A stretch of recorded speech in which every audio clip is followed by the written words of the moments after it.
Hello guys, in today's video we will discuss the unit 4 of software engineering, that is software analysis and testing। ये एक one shot video है। इस video में unit 4 के सारे topics cover करेंगे। तो चलिए देखते हैं इसका first topic. The first topic is what is software analysis. इसके नाम से ही समझ में आ रहा है सॉफ्टवेयर को एनालाइज करना, मतलब जो सॉफ्टवेयर बनाया उसकी कोडिंग, उसकी इम्प्लीमेंटेशन और उसमें मतलब वो हर तरीके से ठीक है, उसकी जो फंक्शनल नॉन फंक्शनल रिक्वायरमेंट है उसकी वर्किंग को टेस्ट करना, उसकी डिज़ाइन को टेस्ट करना, उसकी कोडिंग को टेस्ट करना। तो मेनली यही सॉफ्टवेयर एनालिसिस में आता है। Software analysis is a important phase in the software development life cycle. जो सॉफ्टवेयर डेवलपमेंट लाइफ साइकिल है उसमें जो सॉफ्टवेयर एनालिसिस है वो बहुत ही ज़्यादा इंपॉर्टेंट फेज है। सॉफ्टवेयर एनालिसिस का बेसिकली मीन्स है टेस्टिंग करना, मतलब जो सॉफ्टवेयर है उसकी कोडिंग को टेस्ट करना एट दी रन टाइम और at the static time. It involves understanding and defining the requirement of the software system. ये बताता है जो बेसिकली अपना सॉफ्टवेयर है उसकी रिगार्डिंग उसकी जो मेन इंपॉर्टेंस है, उसका मेन मोटिव क्या है सॉफ्टवेयर का।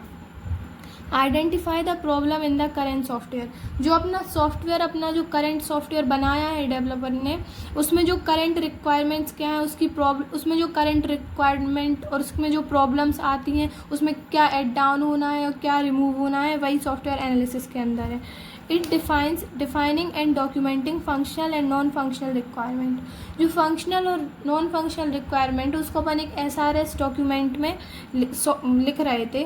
तो जो उसकी डॉक्यूमेंटेशन को डिफाइन करना कि वो जो मैनुअली वो जो अपन ने functional non functional requirement SRS document में नोट डाउन की तो वो सही है कि नहीं है, उसके बेसिस पे जो अपना पर्टिकुलर सॉफ्टवेयर है वो बन पाएगा कि नहीं। तो देखते हैं types of software analysis. There is the two types of software analysis, that is static analysis and dynamic analysis.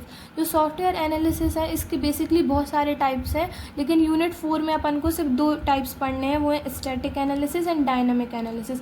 Static analysis का बेसिकली मतलब ये है जो अपन एनालिसिस करेंगे किसी भी सॉफ्टवेयर का वो एग्जीक्यूशन से पहले, मतलब उसका कंपाइल होने से पहले जो कोड को मैन्युअली चेक करेंगे वो स्टैटिक एनालिसिस में आएगा। देन डायनामिक एनालिसिस में आएगा जो अपन रन करेंगे प्रोग्राम को, तो जो रनिंग टाइम पे एनालिसिस करेंगे सॉफ्टवेयर का उसमें कोई दिक्कत है या नहीं है, तो देन ये आएगा डायनामिक एनालिसिस में। चलिए अब स्टैटिक एंड डायनामिक को डीप में पढ़ते हैं। तो static analysis, static analysis means checking the code without running it. इसका बेसिकली यही मतलब है जो स्टैटिक एनालिसिस है किसी भी सॉफ्टवेयर की, तो ये जो अपना सॉफ्टवेयर अपन एग्जीक्यूट करेंगे उससे पहले, मतलब कंपाइल होने से पहले जो कोड रहेगा वो अपना लिखा होगा किसी भी कंप्यूटर में, तो उस कोड को manually line by line check करना कि उस कोड में कोई एरर तो नहीं है, उसमें कुछ अपन ने मिस्टेक तो नहीं लिख दी जिससे जब वो कंपाइल या एग्जीक्यूट हो तो उसमें उसको दिक्कत ना आए।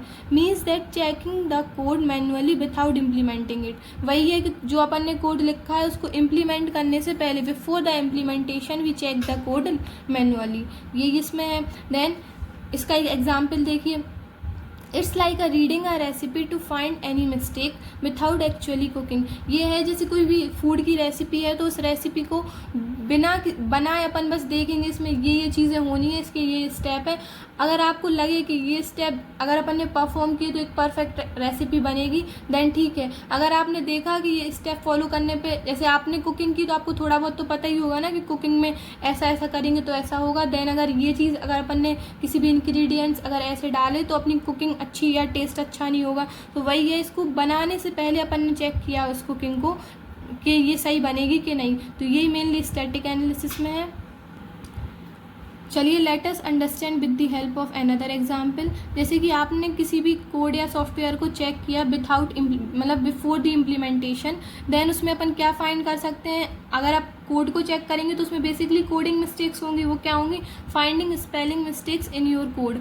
कोड में कोई स्पेलिंग मिस्टेक्स तो नहीं है, जो अपन ने कोड लिखा तो थोड़ा सा कोड तो है नहीं कि अपन बहुत अच्छे से लिख पाएँ, वो बहुत ज़्यादा मतलब बहुत ज़्यादा बड़ा कोड है तो उसमें स्पेलिंग मिस्टेक्स भी हो सकती हैं। And checking if you forget a semicolons. अब बेसिकली जो कोड्स रहते हैं उनमें सेमीकोलन की नीड पड़ती है, पाइथन को छोड़ के और बहुत सारी लैंग्वेजेस में, तो सेमीकोलन देखना है अपन ने कहीं लगाया या फिर कहीं मिस तो नहीं हो गया, क्योंकि एक छोटे से सेमीकोलन से ही पूरा कोड अपना ख़राब हो सकता है। And you do this before running the program like during coding और कंपाइलिंग। जो मेनली स्टैटिक एनालिसिस है ये अपन को रनिंग टाइम, जो रनिंग प्रोग्राम है, जब अपन प्रोग्राम को चलाएंगे उससे पहले चेक करनी है। Without running the program we check the code like during coding और कंपाइलिंग, मतलब जो कंपाइल करेंगे या फिर कोडिंग करेंगे उसमें अपन को line by line manually check करना है स्टैटिक एनालिसिस को। देन देखते हैं अपना डायनामिक एनालिसिस।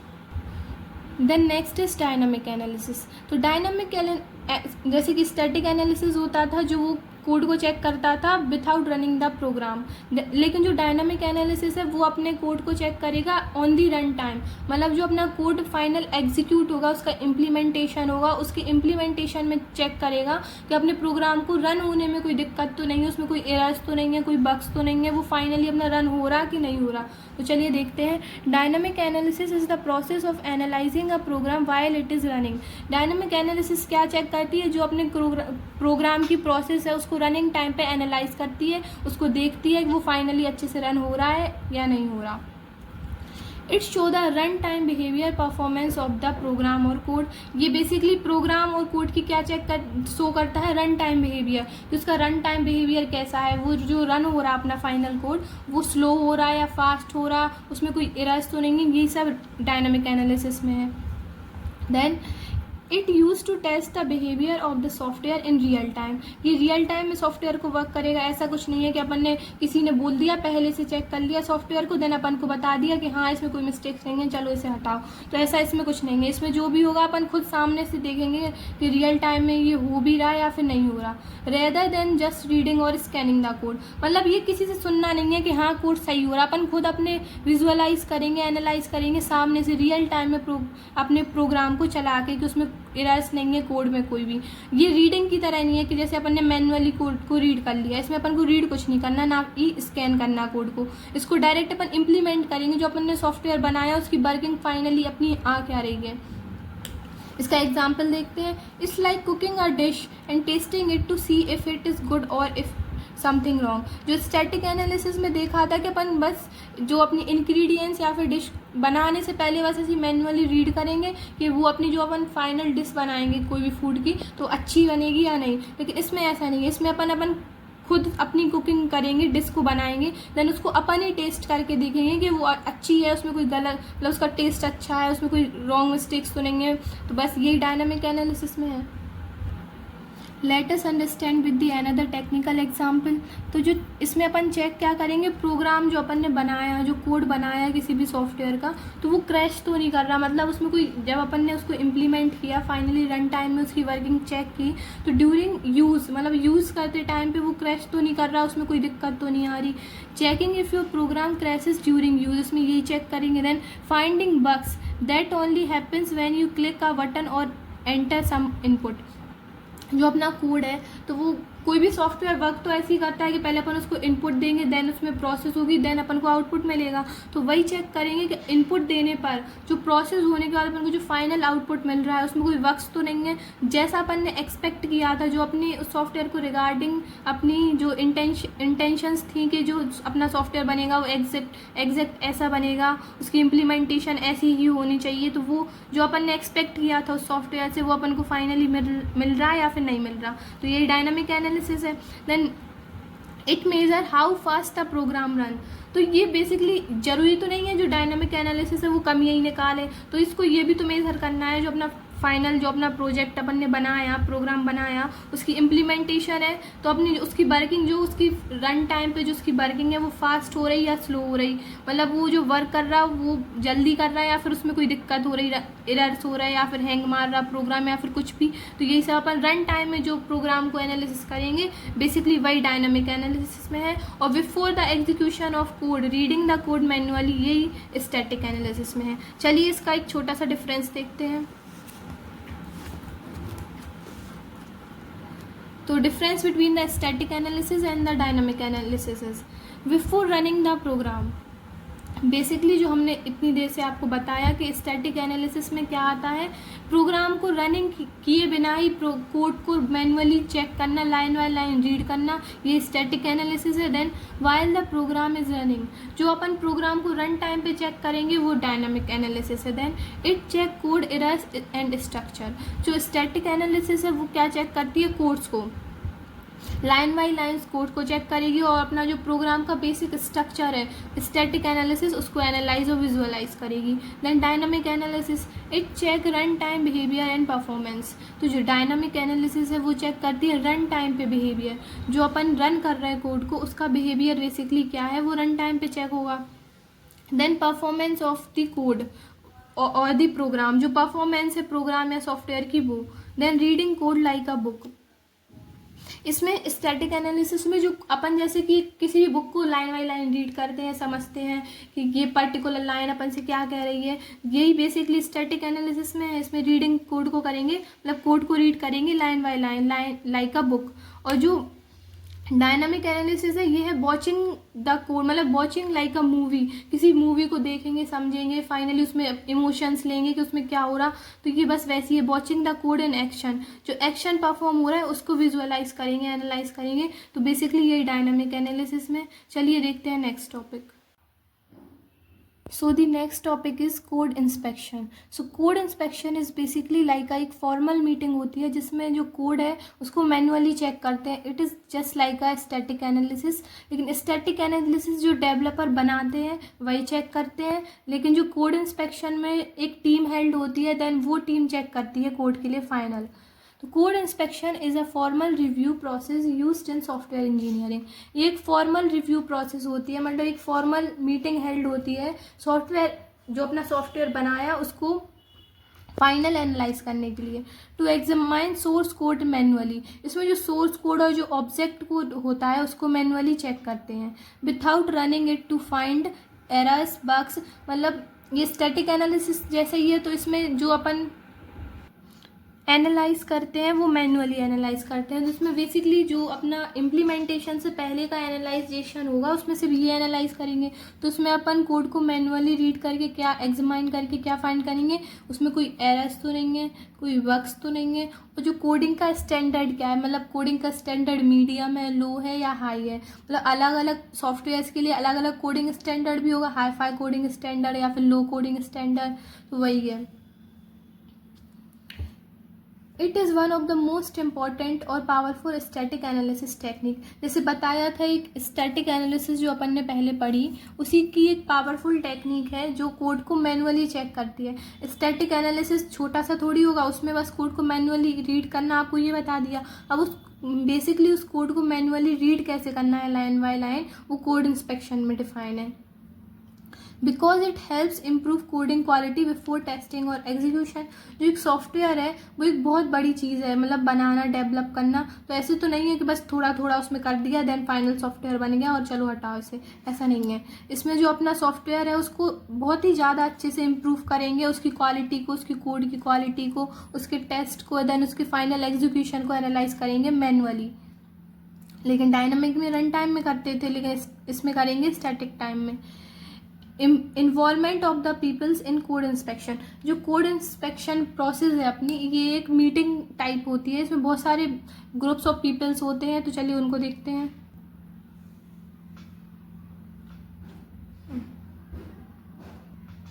तो इसमें फर्स्ट है मॉडरेटर। बेसिकली मॉडरेटर उसे कहा गया है जो जो कोड इंस्पेक्शन की मीटिंग है उसको हेल्ड करता है। It conduct code inspection meeting, तो इसका जो वो हुआ पावर वगैरह वो भी हाई हुई, जो ये मीटिंग हेल्ड कर रहा, सभी डेवलपर को बुला रहा, देन फाइनल कोड चेक करवा रहा। तो जो मॉडरेटर होता है, इट कंडक्ट इंस्पेक्शन मीटिंग, जो इंस्पेक्शन मीटिंग कंडक्ट की जाती है मॉडरेटर के द्वारा। देन ऑथर वो होता है जिसका कोड है, मतलब जिसके अंडर में कोड लिखा गया है, जिसके द्वारा कोड लिखा गया है, वो ऑथर में आता है। The person who wrote the code and observe silently the coding inspection process, मतलब जो कोडिंग इंस्पेक्शन प्रोसेस है उसमें ऑथर ने कोड भले ही लिखा है, लेकिन वो वहाँ पे जाके सिर्फ शांति से बैठ के सबकी बातें सुनेगा, क्योंकि कोड तो उसका है। वो बस क्योंकि बाकी के लोग कोड को एनालाइज करेंगे, उसका कोई रोल नहीं है, उसने बस कोड बना दिया, उसका कोड अच्छा होगा तो वो लोग बोलेंगे हाँ ठीक है, देन उसमें कुछ ऐड होगा तो जो इंस्पेक्शन मीटिंग में लोग हैं वो बताएंगे कि हाँ इस कोड में ये चीज़ ऐड होनी है। तो ये बस साइलेंटली बैठ के जो इंस्पेक्शन अपना हो रहा है उसको सिर्फ ऑब्जर्व करेगा। देन नेक्स्ट है रिव्यूअर। तो रिव्यूअर क्या करता है, read and review code to find issues. जो मीटिंग चल रही है उसमें रिव्यूअर ये करता है कि जो कोड को लाइन बाय लाइन रीड करेगा, देन उसको रिव्यू करेगा कोड को एंड फाइंड इशू करेगा। जो अपना कोड है, तो सबका इसमें जो कोड इंस्पेक्शन में इसमें अलग अलग काम है। मॉडरेटर का अलग है, ऑथर का अलग है, रिव्यूअर का अलग है, देन अपन रिकॉर्डर का काम देखेंगे। तो रिव्यूअर में जो मेन काम है वो है बस कोड को रीड करना और रिव्यू करना कोड को, और उसमें इशू फाइंड करना। देन है रिकॉर्डर। रिकॉर्डर के मतलब से ही समझ हो रहा है, जो अपना फाइनल प्रोसेस चल रही वहाँ पे कंटिन्यूसली टाइम पे उस प्रोसेस को रिकॉर्ड करना। तो मतलब note down all defects found during inspection. जरूरी नहीं है डिफेक्ट्स ही फाइंड करे, अगर कोड में कुछ अच्छा भी है तो ये वो भी नोट डाउन करेगा, लेकिन बेसिकली इसका मेन फोकस होगा कोड में किसी एरर पे या किसी डिफेक्ट पे। तो note down all defects found during inspection. जो इंस्पेक्शन के रिगार्डिंग जो भी अपने मतलब कोड के सॉफ्टवेयर के रिगार्डिंग जो भी इसमें एरर्स वगैरह हैं वो रिकॉर्डर रिकॉर्ड करेगा, देन उसको नोट डाउन करेगा। देन है स्टेप्स ऑफ कोड इंस्पेक्शन। वो अभी अपन ने जो पहले देखा वो था कि उसमें कितने लोग इन्वॉल्व हो रहा है एक कोड इंस्पेक्शन की मीटिंग में। इसमें देखेंगे कि उस कोड इंस्पेक्शन के स्टेप क्या है, वो कैसे लाइन बाय लाइन परफॉर्म होंगे। तो फर्स्ट है प्लानिंग। जो प्लानिंग होगी वो सिलेक्ट करेगी एक छोटा सा कोड या मतलब एक part of the code check करने के लिए। मतलब एक बहुत मतलब एक किसी भी सॉफ्टवेयर को डेवलप करने के लिए जो कोडिंग प्रोसेस होगी उसमें तो बहुत मतलब 1000 या फिर 2000 लाइन्स ऑफ कोड लिखे जाएंगे, लेकिन जो प्लानिंग होगी उसमें बस एक छोटा सा पार्ट चाहिए, मतलब पार्ट बाई पार्ट्स कोड को रिव्यू है एनालाइज करेंगे। तो जो प्लानिंग होगी उसमें सिलेक्ट करेंगे कोड को रिव्यू करने के लिए, मतलब छोटे से कोड को सिलेक्ट करेंगे। देन प्रिपरेशन होगी। प्रिपरेशन में क्या होगी, जो रिव्यूअर्स होंगे वो रीड करेंगे कोड को इंडिविजुअली।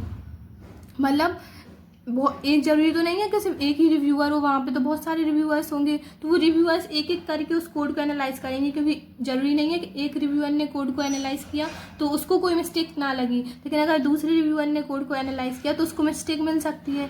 और अपन को इसमें वो चांसेस तो लेने नहीं है एरर के, अपन को सॉफ्टवेयर के एंड में एरर मिले। तो इसी प्रोसेस के लिए टेस्टिंग बोलते हैं कि अपनी जो सॉफ्टवेयर वो फाइनल अच्छे से टेस्ट हो। तो जो रिव्यूअर है वो रीड करेगा कोड को इंडिविजुअली सब लोग अपने अपने हिस्से को अपना चेक करेंगे, देन उसमें रिव्यू करेंगे। देन इंस्पेक्शन मीटिंग में आता है, this is carried out with all the members to review the software code and discuss record and each issues. तो इसमें जो इंस्पेक्शन मीटिंग में होता है कि हर जो वहाँ पे करेंटली कोड इंस्पेक्शन मीटिंग में जो रिव्यूअर्स वहाँ पे प्रेजेंट है प्रेजेंट टाइम पे, तो हर एक इंसान वहाँ पे कोड को रिव्यू करेगा। मतलब ऐसे तो रिव्यूअर्स ही रिव्यू करेंगे, लेकिन फिर सब भी रिव्यू करेंगे कि हाँ ऊपर मतलब जो रिव्यूअर है उनको तो कोडिंग पता है, लेकिन बाकी अगर किसी को नहीं पता तो वो फिर भी ऊपर से देख के बताएंगे हाँ ये कोड सही है, ये प्रोग्राम या ये सॉफ्टवेयर सही है या नहीं है। देन उसको जो रिकॉर्ड करेगा उसमें इश्यूज फाइंड करेंगे अपन लोग। देन है रीवर्क में आता है, author fixes all issues found. जो कोड इंस्पेक्शन मीटिंग में जो कोड लिखा गया है वो थ्रू द ऑथर लिखा गया है, तो जो एंड में जब प्रॉपर पूरा रिव्यूइंग हो गया, सब कुछ हो गया, जो एरर फाइंड हुए तो वो फिक्स भी करने पड़ेंगे। तो वो फिक्स करेगा कौन, ऑथर। इसमें ऑथर ही कोड बनाता है, देन उसमें कोई मिस्टेक आती है तो वो ऑथर ही सही करता है। देन फॉलो अप में आता है, moderator check if correction are properly done or not. Basically moderator ने एक कोड इंस्पेक्शन मीटिंग हेल्ड की, पूरी कोड इंस्पेक्शन इसमें प्रोसेस लाइन बाई लाइन इसमें चली, सभी लोगों ने अपना अपना जो उनका वर्क था वो किया। देन एंड में जब ऑथर ने सारे इशूज फिक्स कर दिए, अब फिक्स कर दिए ऑथर ने तो अपने हिसाब से कर दिए, लेकिन वो चेक भी तो होंगे ना कि वो हुए कि नहीं हुए। जो मॉडरेटर का फाइनल वर्क रहेगा कोड इंस्पेक्शन में, वो चेक करेगा जो करेक्शंस ऑथर ने किए, जो उसको बताया गया था कि ये करना है, उसने किया कि नहीं किया। If corrections are properly done or not, जो करेक्शन हुए वो नहीं हुए या फिर नहीं हुए। अब देखते हैं इसका next topic. So the next topic is software testing. तो सॉफ्टवेयर टेस्टिंग में बेसिकली ये चेक करते हैं जो सॉफ्टवेयर अपन ने बनाया है वो एंड में वैसा ही वर्क कर रहा है जैसा रिजल्ट अपन लोगों ने एक्सपेक्ट किया था। चले देखें, it is the process of checking a software program to make sure it work correctly as expected. जैसा कि डेवलपर ने एक्सपेक्ट किया था एंड में अपना सॉफ्टवेयर वैसे ही बनना चाहिए, तो वो सॉफ्टवेयर वैसा बन रहा है या फिर उसमें कुछ एरर्स हैं, तो इसी को सॉफ्टवेयर टेस्टिंग बोलते हैं। अब एक एग्जाम्पल की हेल्प से समझते हैं। Software testing is like checking your homework before submitting it to make sure that there is no mistake. ये जैसे कि आपने अपना होमवर्क किया और होमवर्क आप अपना सबमिट करते हैं, असाइनमेंट आप अपना सबमिट करते तो एक बार आप खुद से भी तो चेक करते कि अगर टीचर को दिखाया तो उसको लगे ना कि इसमें कोई एरर्स हैं या फिर कोई मिस्टेक्स हैं. अगर मिस्टेक्स उस टीचर्स को मिलेंगी तो वो आपके मार्क्स भी कट कर सकता. तो वही चीज़ है कि सबमिट करने से पहले एक बार आप खुद से चेक करोगे कि जो आपने सॉफ्टवेयर बनाया है वो बिल्कुल सही है कि नहीं है. और मेन मोटिव सॉफ्टवेयर टेस्टिंग का ये है कि एरर फाइंड करने ही करने हैं, क्योंकि अगर अभी एरर फाइंड नहीं किए फिर जब सॉफ्टवेयर को डिप्लॉय करेंगे फिर एरर आए तो फिर मेंटेन करने में दिक्कत होगी और इससे टाइम भी वेस्ट होगा. इसलिए the process of executing with the intention of find the errors, ये एक ऐसी प्रोसेस है एग्जीक्यूटिंग प्रोसेस है जिसमें इंटेंशन डेवलपर का ये रहेगा कि उसे एरर फाइंड करने ही करने हैं. The next is test case design. तो बेसिकली जो टेस्ट केस है इनमें अपन लोग देखते हैं specific test input, set of execution condition and expected result use to test a feature. मतलब आप ऐसे समझिए कि आप किसी सॉफ्टवेयर को बना रहे हैं लेकिन आपका इनिशियल मोटिव है, जैसे कि आपने कोई कैलकुलेटर बनाया तो आपको पता है कि अगर आप कैलकुलेटर में 2+2 इनपुट देंगे तो आपको आउटपुट में 4 मिलेगा. तो ये उसकी टेस्ट केस हो गई कि आपको पहले से पता है कि प्लस करने पे 4 ही मिलेगा और आपने जब इम्प्लीमेंट किया और अगर 4 नहीं मिला तो वो फेल हो गया. तो ये चीज़ जो एक्चुअल मतलब किसी भी सॉफ्टवेयर का इनिशियल मोटिव है, इनिशियल फंक्शनलिटी है, ये सॉफ्टवेयर एंड में यही रिजल्ट हमें देगा वर्किंग के बाद, तो वही मेनली टेस्ट केस है. इसमें अपन सेट ऑफ एग्जीक्यूशंस, बहुत सारे एग्जीक्यूशंस एक साथ परफॉर्म करेंगे देन एक आउटपुट मिलेगा. वो आउटपुट वैसे ही होना चाहिए जैसा आपने इनिशियल एक्सपेक्ट किया था उस सॉफ्टवेयर से. एंड एक्सपेक्टेड रिजल्ट, और रिजल्ट वही आएगा जो आपने एक्सपेक्ट किया था. Use to test a features, जो आप सॉफ्टवेयर को टेस्ट करेंगे उसके फीचर्स को टेस्ट करेंगे देन जो एंड रिजल्ट आपको मिलेगा वो एंड रिजल्ट आपके हिसाब से होना चाहिए. इसमें इंक्लूड होगा that test case ID. Test case ID basically वही फीचर्स हैं जो आप उसमें इनपुट देंगे तो जो इनपुट है वही टेस्ट केस आईडी है. देन डिस्क्रिप्शंस, जो डिस्क्रिप्शंस कोड में रहेंगी. देन जो इनपुट आपने दिया फिर जो एक्सपेक्टेड आउटपुट आपको उससे मिला जो आपने खुद से एक्सपेक्ट किया था. अब एक एक्सपेक्टेड आउटपुट हो गया, एक एक्चुअल आउटपुट. तो एक्चुअल आउटपुट वो है जो आप उससे परफॉर्म करेंगे देन आपको मिलेगा, और जो एक्सपेक्टेड आउटपुट वो था जब आप इनपुट देने के बाद आपने एक्सपेक्ट किया था कि हम ये ऑपरेशन परफॉर्म करेंगे देन इस सॉफ्टवेयर से हमें यही एक्सपेक्ट आउटपुट मिलेगा. वो जो एक्सपेक्टेड आउटपुट है वो एक्चुअल आउटपुट भी हो सकता है और वो एक्चुअल आउटपुट मतलब वो अलग भी हो सकता है. अगर आपका सॉफ्टवेयर ख़राब है तो 2+2 5 उसने दिया तो आपका जो सॉफ्टवेयर है वहाँ पे एरर शो कर रहा तो आप उसे मेंटेन करेंगे. देन जब आपने टेस्ट केस टेस्ट किया, उसको केस टेस्ट किए सॉफ्टवेयर की, देन स्टेटस वो बताएगा पास या फेल. अगर 2+2 करने पे आपका 4 आ रहा देन आपका जो टेस्ट केस का आउट स्टेटस है वो पास है. देन अगर 2+2 प्लस करने पे 4 आ रहा देन 2+2 प्लस करने पे 5 आ रहा तो जो आपका स्टेटस है वो फेल है. अब देखते हैं इसका नेक्स्ट टॉपिक. तो the next topic is software test process.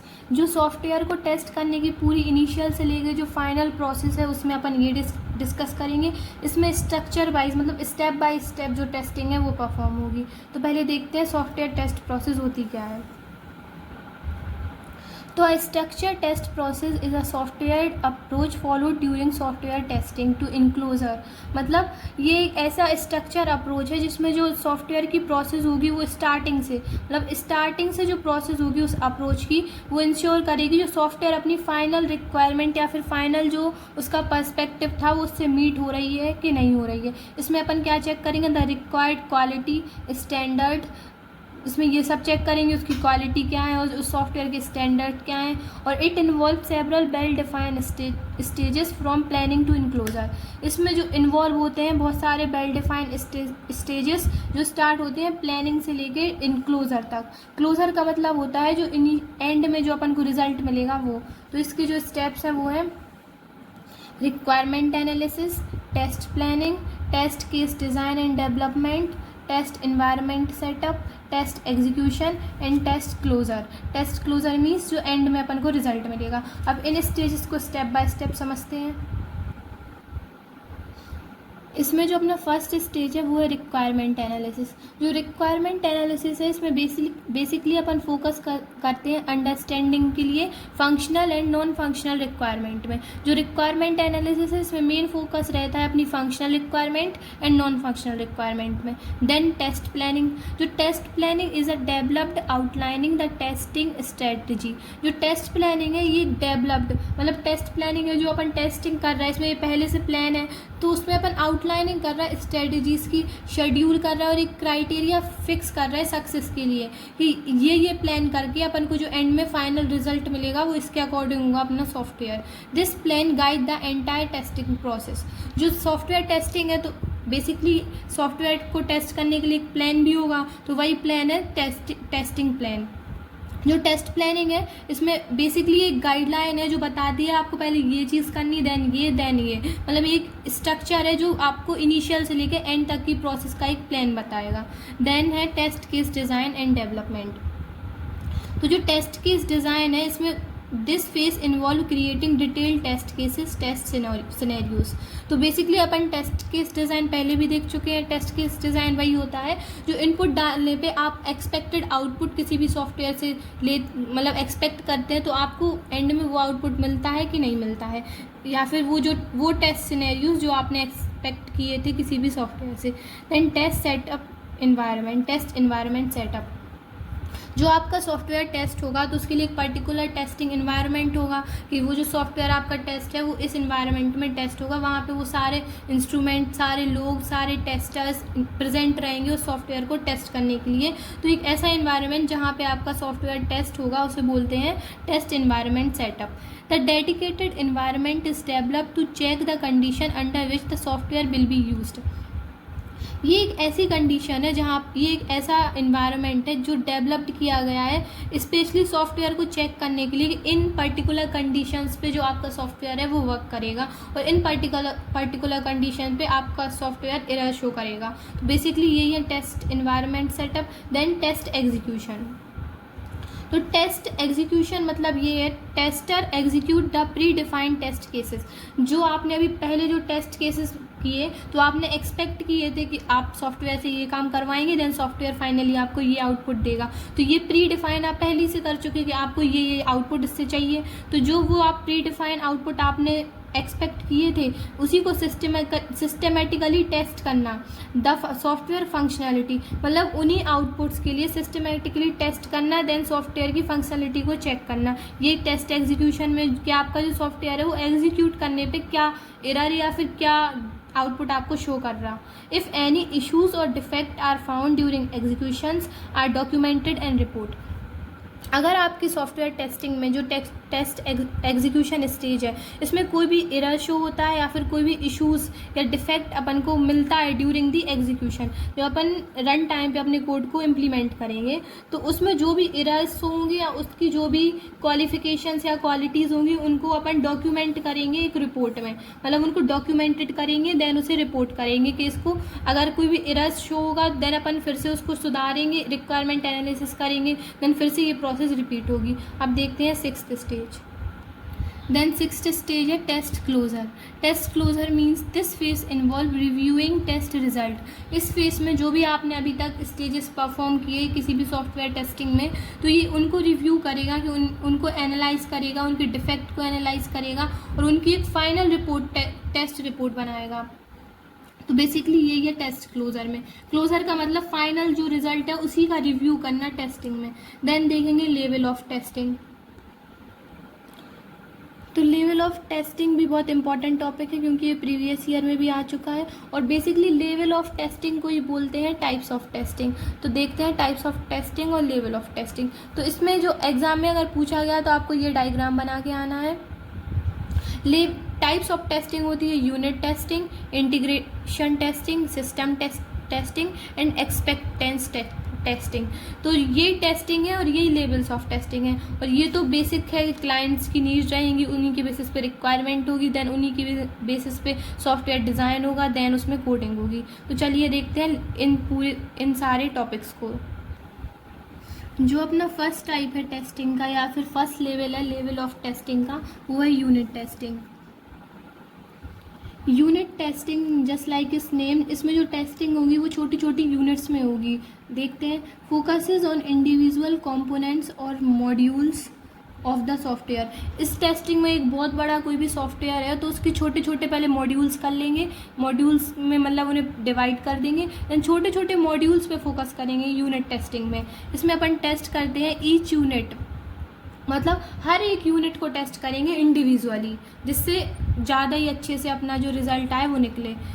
Test each units meet its requirement and functionalities, मतलब हर एक पर्टिकुलर यूनिट अपनी बेसिक जो अपनी इनिशियल रिक्वायरमेंट है उससे और अपनी फंक्शनलिटीज से मैच हो रही है कि नहीं हो रही, इसमें बेसिकली ये चेक करते हैं। इसको परफॉर्म कौन करता है? Typically perform by the developer. जो यूनिट टेस्टिंग होती है वो सिर्फ डेवलपर परफॉर्म करता है, मतलब इसमें टेस्टिंग तो टेस्टर को करनी चाहिए, लेकिन जो यूनिट टेस्टिंग है वो इनिशियल फेज है टेस्टिंग का, तो ये परफॉर्म करता है developer during the coding phase, जो अपना कोडिंग फेज रहेगा उसमें। अब देखते हैं नेक्स्ट लेवल। तो नेक्स्ट है इंटीग्रेशन टेस्टिंग। तो इंटीग्रेशन टेस्टिंग बेसिकली जो यूनिट्स और मॉड्यूल्स के बीच में जो डाटा फ्लो होता है उस पर वर्क करता है। तो the test the interaction and data flow between different modules or unit. तो ये चेक करता है जो डाटा फ्लो हो रहा है मॉड्यूल्स और यूनिट के बीच में, उनका इंटरेक्शन, कि उनमें डाटा फ्लो अच्छे से हो रहा है कि नहीं हो रहा है। To check the data communication between modules, basically वही है कि ये डाटा कम्युनिकेशन, जो डाटा यहाँ एक यूनिट से दूसरी यूनिट में, क्योंकि पूरा सॉफ्टवेयर होगा तो आपस में कनेक्ट, तो वही है कि जो इस सॉफ्टवेयर में जो डाटा कम्युनिकेशन हो रहा है, डाटा फ्लो हो रहा है, तो वो अच्छे से हो रहा है कि नहीं। तो बेसिकली इंटीग्रेशन टेस्टिंग में यही चेक करते हैं। Then to identify interfaces errors, data flow issues and interaction defect between modules। तो ये बेसिकली फाइंड करता है कोई इंटरफेस एरर तो नहीं है उस सॉफ्टवेयर में, तो डाटा फ्लो हो रहा है एक मॉड्यूल से दूसरी यूनिट में, या unit to unit and module to module, तो उसमें कोई इश्यूज तो नहीं है, उनका जो इंटरेक्शन है वो अच्छे से हो रहा है, उसमें कोई डिफेक्ट तो नहीं है काय के बीच में, मॉड्यूल्स के बीच में। देन जो यूनिट टेस्टिंग थी वो परफॉर्म कर रहा था डेवलपर, लेकिन जो इंटीग्रेशन टेस्टिंग होगी वो परफॉर्म करेगा सॉफ्टवेयर टेस्टर। तो परफॉर्म्ड आफ्टर यूनिट टेस्टिंग, जो इंटीग्रेशन जो अपने इसमें लेवल्स है और टेस्टिंग है वो लाइन बाई लाइन है, तो पहले यूनिट टेस्टिंग होगी देन इंटीग्रेशन टेस्टिंग होगी। तो ये परफॉर्म करेगा जो टेस्टर है और ये परफॉर्म करेगा आफ्टर यूनिट टेस्टिंग। तो ये थी integration testing then system testing.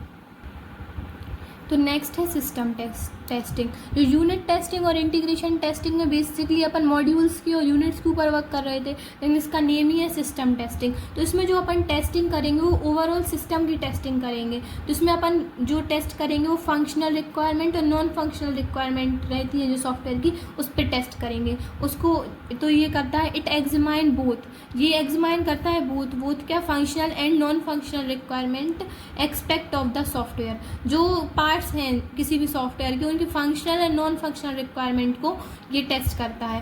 Perform by the tester, जो यूनिट टेस्टिंग थी वो डेवलपर कर रहा था, जो इंटीग्रेशन है वो टेस्टर कर रहा, जो सिस्टम टेस्टिंग है वो भी टेस्टर कर रहा। तो परफॉर्म बाय द टेस्टर, जो सिस्टम टेस्टिंग है परफॉर्म हो रही tester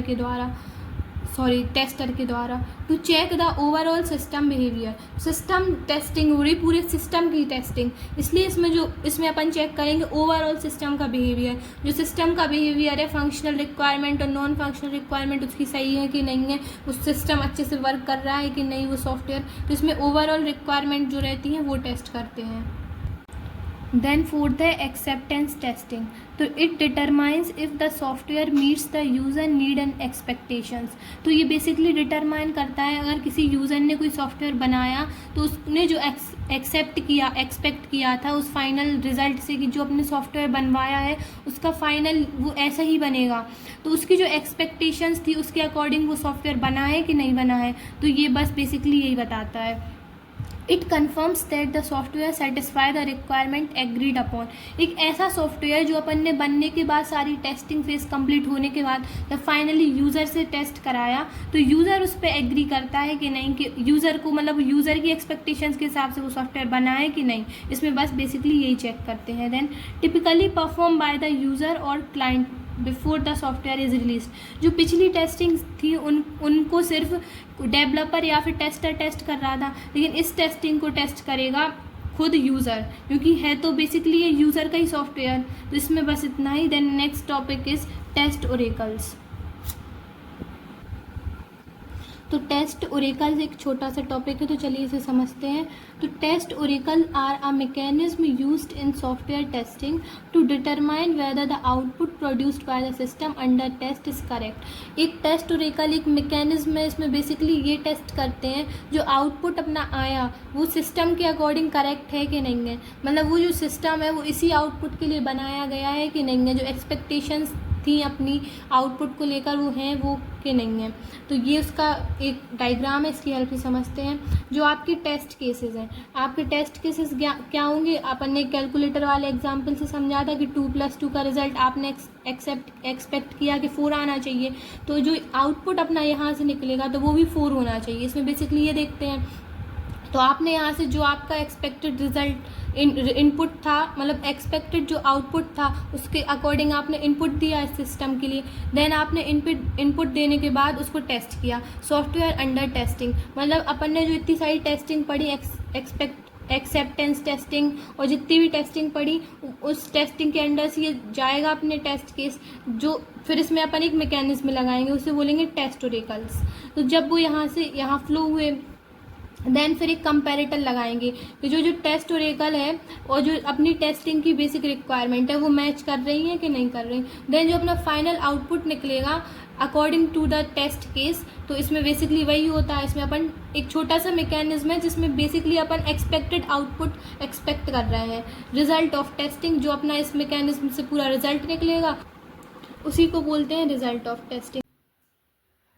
So the next topic is test techniques. So there are basically 2 types of techniques, that is black box testing and white box testing.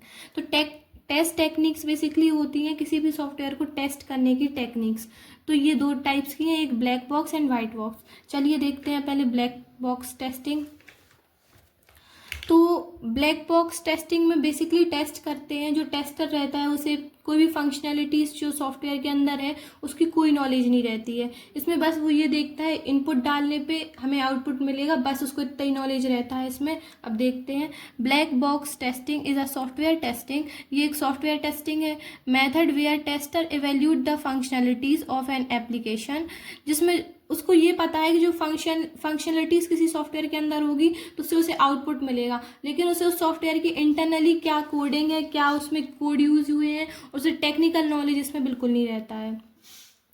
Without having knowledge of its internal structure, वही है कि उसे internal जो structure है किसी भी testing का software का, उसे उसके बारे में नॉलेज बिल्कुल नहीं रहती है। स्ट्रक्चर, कोड और इम्प्लीमेंटेशन डिटेल्स, वही इम्प्लीमेंटेशन डिटेल की बिल्कुल भी नॉलेज नहीं रहती है। ये इसका डायग्राम है। ये ब्लैक बॉक्स एक टेस्टिंग हो रही है, इसमें इनपुट वैल्यूज डाली और आउटपुट वैल्यू मिलेगी। जो इनपुट वैल्यू डाली तो उसमें रिक्वायरमेंट और स्पेसिफिकेशंस तो होगी बेसिकली, देन जो टेस्ट केसेस हैं कि जो अपना एक्सपेक्टेड आउटपुट क्या है वो इससे क्या मिलेगा। देन है वाइट बॉक्स टेस्टिंग। तो white box testing also known as clear box testing, क्योंकि इस जो वाइट बॉक्स टेस्टिंग होती है उसमें जो टेस्टर होता है उसको क्लियर नॉलेज रहती है कि सॉफ्टवेयर में क्या इम्प्लीमेंटेशन है, क्या कोडिंग यूज़ हुई है, क्या उसका सोर्स कोड है और उसका इम्प्लीमेंटेशन क्या है। लेकिन ब्लैक बॉक्स टेस्टिंग में सिर्फ जो टेस्टर होता था उसे इनपुट एंड आउटपुट से मतलब था, लेकिन वाइट बॉक्स टेस्टिंग में जो टेस्टर होता है उसको हाईली टेक्निकल नॉलेज रहती है अबाउट द कोड। तो white box testing also known as clear box testing, ये बिल्कुल क्लियर होती है इसलिए इसको क्लियर बॉक्स टेस्टिंग भी बोल सकते हैं। It is a software technique in which the tester has detailed knowledge of the internal structure, design and implementation of the software। तो ये वही है कि जो सॉफ्टवेयर इसमें जो टेस्टर होता है उसको हाईली नॉलेज रहती है इंटरनल स्ट्रक्चर की, उसकी डिज़ाइन की, इम्प्लीमेंटेशन की। तो ये है उसका डायग्राम। जो वाइट बॉक्स टेस्टिंग है तो इसमें ये दिख रहे हैं उसके कोड सोर्स वगैरह, एंड इसमें test case input and test case output मिलता है। Main focus on internal logic structure, इसमें जो टेस्टर होता है उसका मेन फोकस रहता है इंटरनल लॉजिक में, जो इसकी कोडिंग, मतलब इसमें कोई कोडिंग में तो दिक्कत नहीं है, इसकी इम्प्लीमेंटेशन सही से हुई कि नहीं हुई, इसमें जो लॉजिक्स यूज़ हुए वो सही है कि नहीं है। देन टेस्टर मस्ट है प्रोग्रामिंग नॉलेज, वो तो बेसिक सी बात है कि जो इसमें टेस्टर होगा जो टेस्ट करेगा तो उसको टेक्निकल नॉलेज बहुत हाई होनी चाहिए। Then test how the software function internally, इसमें जो टेस्ट करते हैं कि जो सॉफ्टवेयर के इनसाइड इंटरनल फंक्शंस हैं वो कैसे हैं, वो प्रॉपरली वर्क कर रहे हैं कि नहीं कर रहे हैं। तो बेसिकली यही थी व्हाइट बॉक्स टेस्टिंग। चलिए देखते हैं next topic. Then next topic है अपना टेस्ट मैट्रिसेस। तो टेस्ट मैट्रिसेस भी बहुत इंपॉर्टेंट टॉपिक है क्योंकि रिसेंटली कुछ ईयर से पूछा जाता है एग्जाम में। चलिए देखते हैं। Test matrices are measurable indicator use to track, monitor and assist the effectiveness and quality of the software testing process. तो टेस्ट मैट्रिसेस बेसिकली मेजर करता है, ये मेजरेबल इंडिकेटर्स होते हैं जो ट्रैक करते हैं, मॉनिटर करते हैं, मतलब बेसिकली देखते हैं जो अपना सॉफ्टवेयर है उसकी क्वालिटी को, उसकी टेस्टिंग प्रोसेस को, जो अपना बेसिकली सॉफ्टवेयर वर्क कर रहा है ये कब तक कंप्लीट होगा। इसमें प्रिडिक्ट भी करते हैं कि सॉफ्टवेयर कब तक अपना प्रॉपरली वर्क करेगा, इसमें क्या क्या एरर्स आ सकते हैं और क्या क्या अपन को किस पॉइंट पर क्या क्या चेंज करने पड़ेंगे। It helps to measure progress, ये हेल्प करता है प्रोग्रेस को मेजर करने के लिए। आइडेंटिफाई रिस्क, रिस्क को आइडेंटिफाई करने के लिए। इम्प्रूव टेस्टिंग इफिशियंसी, और ओवरऑल जो टेस्टिंग की इफिशियंसी है उसको इम्प्रूव करता है। Test matrices are used for, तो यूजेस देख लेते हैं। टू मॉनिटर टेस्ट प्रोग्रेस, जो टेस्ट मैट्रिसेस हैं यूज होती हैं किसी भी सॉफ्टवेयर की प्रोग्रेस को विजुअलाइज और मॉनिटर करने के लिए। Then next is to improve quality of the product, जो अपना फाइनल सॉफ्टवेयर बन के आता है तो उसको टेस्ट करता है कि जो उसकी क्वालिटी है वो इम्प्रूव और क्वालिटी, मतलब जो अपनी करंट क्वालिटी है उससे ज़्यादा क्वालिटी भी इम्प्रूव कर सकते हैं, या फिर जो अपनी सॉफ्टवेयर है उसमें कोई एरर्स वगैरह नहीं है। बेसिकली यही। टू प्रोजेक्ट कंप्लीशन प्रिडिक्शन, जो अपना प्रोजेक्ट कंप्लीट होगा ये कब तक कंप्लीट होगा, तो जो उसकी प्रिडिक्ट भी करता है। प्रिडिक्शन मतलब कि अभी हुआ नहीं है लेकिन एक अंदाज़ा लगा रहा है कि इतने टाइम में अपना प्रोजेक्ट या फिर सॉफ्टवेयर डेवलप हो जाएगा। Then test matrices are numerical representation of different aspect of the testing process.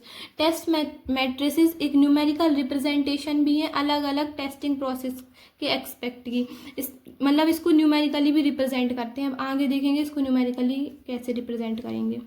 Then next is they help team track process, measure qualities and identify areas for improvement. जो test metrics हैं, जो team, ये particular एक team की progress को track करती है। ये एक टीम, मतलब जो सॉफ्टवेयर डेवलप होगा वो टीम वाइज भी डिवाइड हो सकता है, तो एक पर्टिकुलर टीम की प्रोग्रेस को भी मेजर करेगी, ट्रैक करेगी कि वो जो पर्टिकुलर टीम है उसने अपना सॉफ्टवेयर अभी मतलब किस स्टेज पे उसका सॉफ्टवेयर अभी तक कंप्लीट हुआ है। मेजर क्वालिटी, उस सॉफ्टवेयर की क्वालिटी को मेजर करेगा। And identify areas for improvement, और जो सॉफ्टवेयर डेवलप अपना हो रहा है उसमें कौन कौन से एरियाज में इम्प्रूवमेंट की नीड है तो उसको भी आइडेंटिफाई करेगा। देन इसको न्यूमेरिकली ऐसे रिप्रेजेंट करते हैं। टेस्ट केस एग्जीक्यूशन रेट, जो किसी भी सॉफ्टवेयर की एग्जीक्यूशन रेट है, मतलब उसकी जो रेट है एग्जीक्यूट होने की किसी भी केस, जो एग्जीक्यूशन टेस्ट केस मतलब किसी भी पर्टिकुलर सॉफ्टवेयर के कितने पार्ट्स एग्जीक्यूट हो रहे हैं, मतलब कितना सॉफ्टवेयर एग्जीक्यूट हो रहा है, मतलब कितने सॉफ्टवेयर के केसेस एग्जीक्यूट हो रहे हैं बेसिकली, और उसके टोटल उसके जो टोटल केसेस एग्जीक्यूट होने हैं इनटू 100। तो यही होता है टेस्ट मैट्रिसेस को न्यूमेरिकली रिप्रेजेंट करना। तो अपन लोगों ने यूनिट 4 के सारे मोस्ट इम्पॉर्टेंट टॉपिक्स इस वन शॉट वीडियो में कवर कर लिए हैं, और आपको किसी भी टॉपिक से रिलेटेड कोई भी डाउट हो तो आप कमेंट कर सकते हैं। इस वीडियो के लिए थैंक यू।